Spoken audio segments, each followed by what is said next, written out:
তারাপীঠে হোটেলে অগ্নিকাণ্ডে মৃত্যু মিছিল আর তারপরই গ্রেফতার হয়েছেন হোটেল মালিক। গতকাল ছেলেকে গ্রেফতার করা হয়েছিল, এবার হোটেল মালিককে গ্রেফতার করা হয়েছে। প্রবীর কুমার পাল এবং তার ছেলে কল্যাণ পাল দুজনকেই গ্রেফতার করা হয়েছে।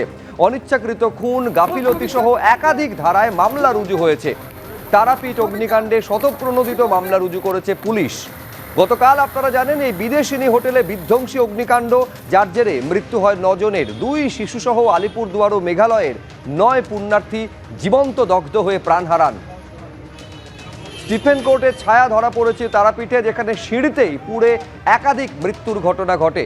গতকালই রামপুরহাটের এসডিপিওর নেতৃত্বে তদন্তে সিট গঠন করা হয়।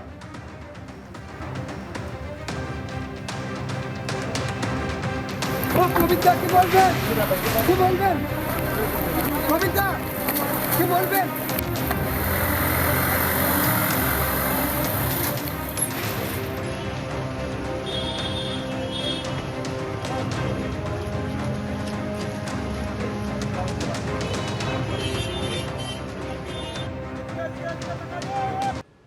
তারাপীঠে হোটেলে অগ্নিকাণ্ডের জের, কড়া পদক্ষেপ জেলা প্রশাসনের। 15টি হোটেল বন্ধের নির্দেশ জানালেন রামপুরহাটের এসডিও। পর্যাপ্ত অগ্নি নির্বাপন ব্যবস্থা বা দমকলের সার্টিফিকেট নেই। একাধিক অনিয়মের অভিযোগে তারাপীঠের 15টি হোটেল বন্ধ করার নির্দেশ দিয়েছে প্রশাসন। এই হোটেলগুলিকে একাধিকবার সতর্ক করা হয়েছিল, নোটিশ পাঠানো হয়েছিল, কিন্তু তারপরেও কোনো পদক্ষেপ নেওয়া হয়নি বলে দাবি করেছেন রামপুরহাটের এসডিও। ফলে তারাপীঠে 15টি হোটেল বন্ধ করার জন্য নির্দেশ দেওয়া হয়েছে প্রশাসনের তরফে। এই তালিকায় রয়েছে আদর্শ hotel, Nakulchandra lodge, Shailen Bhavan, Gitashree guest house, Birbhum lodge, Harekrishna Bhavan, Giridhari ভবন, হোটেল দেব। এছাড়াও এই বন্ধের তালিকায় রয়েছে তাপ্তি লজ, ভোলানাথ ভবন, আনন্দ ভবন, স্বস্তিক নিবাস, সন্দীপ লজ, কেশরী লজ এবং দত্ত ভবন। এই 15টি হোটেলকে বন্ধ করার নির্দেশ প্রশাসনের তরফে দেওয়া হয়েছে। গতকাল আপনারা জানেন যে তারাপীঠের বিদেশিনী হোটেলে যে ভয়াবহ অগ্নিকাণ্ডের ঘটনা ঘটে, যার জেরে 9 জনের প্রাণ চলে যায়, তারপরই এই কড়া পদক্ষেপের পথে হাঁটল জেলা প্রশাসন।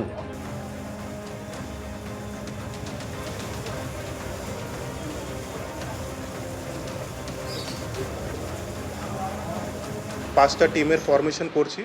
এই 5টা টিমের মধ্যে আমাদের ফায়ারের লোক থাকবে, ইলেকট্রিসিটির লোক থাকবে, পিডব্লিউডি সিভিল, পিডব্লিউডি ইলেকট্রিক্যালের লোক থাকবে, আর এসডিপিও থেকে পুলিশেরও লোক থাকবে। এরা প্রত্যেক হোটেলে গিয়ে এরা জয়েন্ট ইন্সপেকশন করবে। ডিসিশন নেওয়া হয়েছে। এর আগেও আমরা অনেকটা হোটেলকে নোটিশও করেছিলাম, কিন্তু তাদের কাছ থেকে সেরকম আমরা রেসপন্সটা পাচ্ছিলাম না। কিন্তু যেহেতু এত বড় ইনসিডেন্ট কালকে ঘটেছে তারাপীঠে, আমরা আজকে আরও 15 হোটেলস আছে যাদেরকে আমরা ক্লোজার নোটিশ পাঠাচ্ছি। তাদেরকে ইমিডিয়েটলি ক্লোজ করা হবে। এরা যে হোটেলস এখন পর্যন্ত কাজ করছিলেন তাদের কাছে কিছুটা ডেফিসিয়েন্সিস পাওয়া গেছে, মানে ধরুন কি পলিউশনের সার্টিফিকেট নেই, ফায়ারের তাদের কাছে সার্টিফিকেট নেই, ইলেকট্রিসিটির কমপ্লায়েন্স নেই।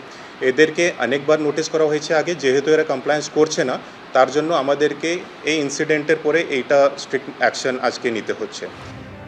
গতকালকের ঘটনা, তার জেরে কড়া পদক্ষেপের পথে হাঁটল জেলা প্রশাসন। এটা গতকালকের বিদেশিনী হোটেলে যে ভয়াবহ অগ্নিকাণ্ডের ঘটনা ঘটে, সেই ছবি আপনারা দেখতে পাচ্ছেন। যে অগ্নিকাণ্ডে 9 জনের প্রাণ চলে যায়, সেখানে একাধিক অনিয়মের ছবি ধরা পড়েছিল।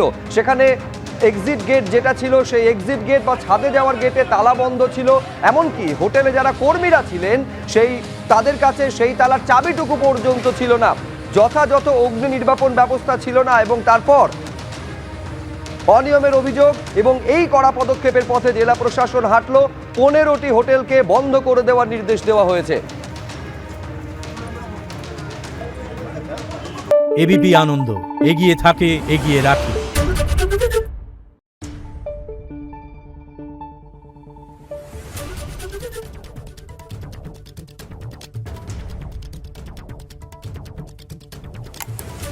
Thank you.